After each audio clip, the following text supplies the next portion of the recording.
कैलासवासी संभाजी सोनटक्के यांच्या स्मृतिप्रित्यर्थ हरिभक्त पारायण ज्ञानेश महाराज धानोरकर जोशी यांची कीर्तन सेवा।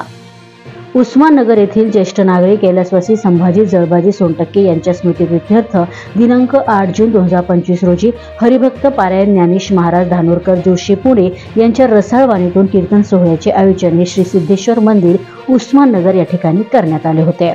यावेळी प्रमुख उपस्थिती डॉक्टर विरूपाक्ष शिवाचार्य गणाचार्य मठ मुखेश शहापुरी महाराज दत्तसंस्था जटाळा माहूर हरिभक्त पारायण चंद्रकांत महाराज लाटकर ज्येष्ठ समाजसेवक श्यामसुंदरराव जहागीरदार गुरुजी उपस्थित होते।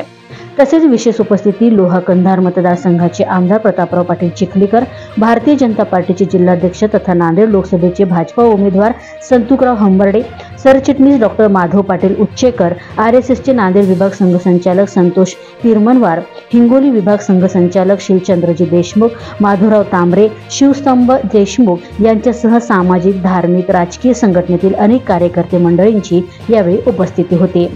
तसेच गावातील महारुद्र भजनी मंडळ, ज्ञानेश्वर भजनी मंडळ, दत्त मंदिर भजनी मंडळ यांचाही या कीर्तनात समावेश होता। सोनटक्के लाटकर यांच्या पाहुण्यांसह लाठी ग्रामस्थ व पंचक्रोशीतील भाविक भक्त मंडळींनी या कीर्तन सोहळ्याचा यावेळी लाभ घेतला। MS26 न्यूज साठी संपादक लक्ष्मण भिसे। आमच्या कुटुंबावर मागच्या 4 वर्षात असे 3 आघात झालेले आहेत। 2 भाऊ पण गेले। वडिलांचं वय झालं होतं 85 वर्ष, परंतु शरीरयष्टी चांगली असताना सुद्धा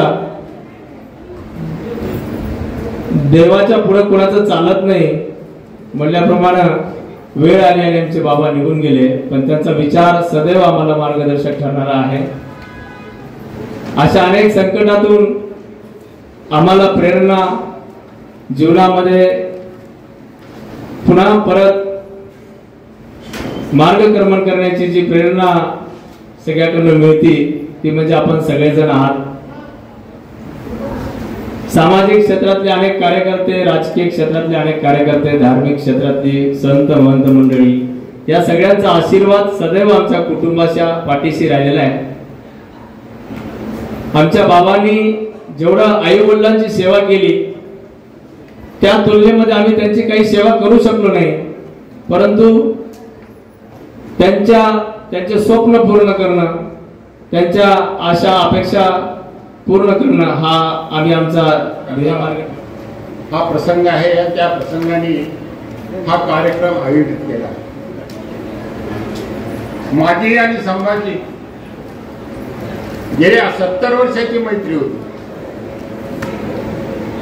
मैत्रीचं वर्णन असं करतात की मैत्री ही दुधासारखी असावी।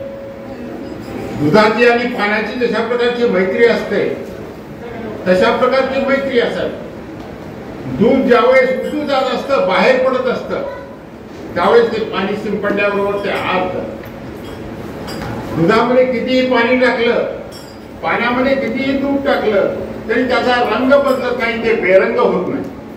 अशा प्रकारची ती मैत्री होती। ज्यावेळी त्याची भेट व्हायची त्यावेळेस त्याच्या चेहऱ्यावर असताना माझ्याविषयीचा आनंद, माझ्याविषयीचे आदर, माझ्याविषयीचा स्नेह पुरेपूर ओसंडून राहील आणि त्याचे जे नेत्र आहेत त्या नेत्रामध्ये असलेले जे प्रेम आहे ते प्रेम अजूनही मला आठवतं। त्याचं वर्णन थोडक्यात जर करायचं झालं,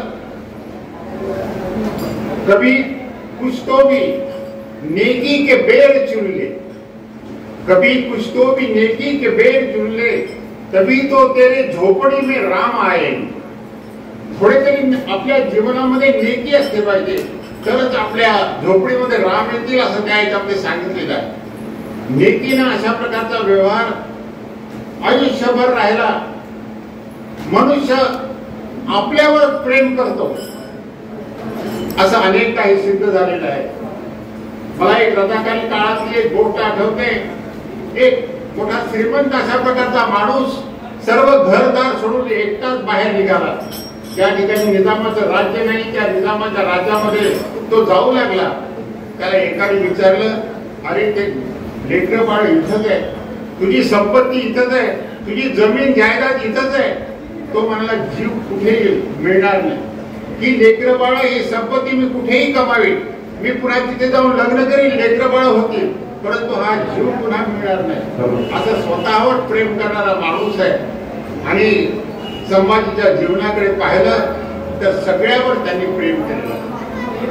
त्यांचं कौटुंबिक जीवन लक्षात घेतलं तर आपल्याला असं लक्षात येईल की चुलत आणि सख्खा अशा प्रकारचा व्यवहार करता नव्हता. सगळे एकत्र झालं, सगळ्यावर सारखं प्रेम केलं. अशा प्रकारचा हा माझा मित्र होता. या मित्राला आणि या मैत्रीला केवळ नियतीने वेगळं केलेलं आहे. मूल्यवान गोष्ट आहे असं शास्त्रकार सांगतात. या तिन्ही गोष्टी सर्वांच्या जीवनात भगवंतानी द्याव्या अशी मी प्रार्थना करतो. संभाजीरावच्या जाण्यामुळं हे जे दुःख सोनटक्के कुटुंबीय आणि त्यांच्या स्नेहीजनांना झालं ते सहन करण्याची शक्ती भगवंतानी द्यावी अशी मी प्रार्थना करतो.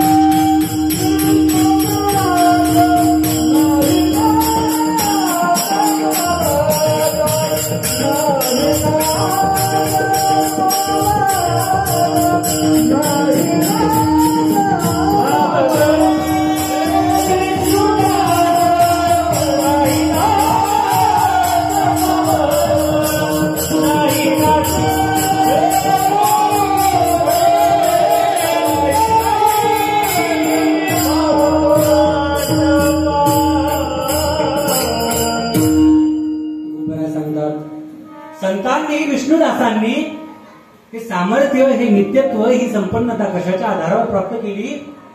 भावबळी विष्णुदास. संतांकडे, भगवत भक्तांकडे, विष्णुदासांकडे असं एक बळ आहे, त्याचं नाव आहे भाव. शास्त्रांनी मुख्य 10 प्रकारांची बळ सांगितली बरं का. शरीर, मन, बुद्धी, अर्थ, सत्ता, लौकिक, धर्म, तप, ज्ञान आणि भाव. या सगळ्या 10 बळांमध्ये ज्ञानबळ आणि भावबळ हे 2 श्रेष्ठ सांगितले बरं का.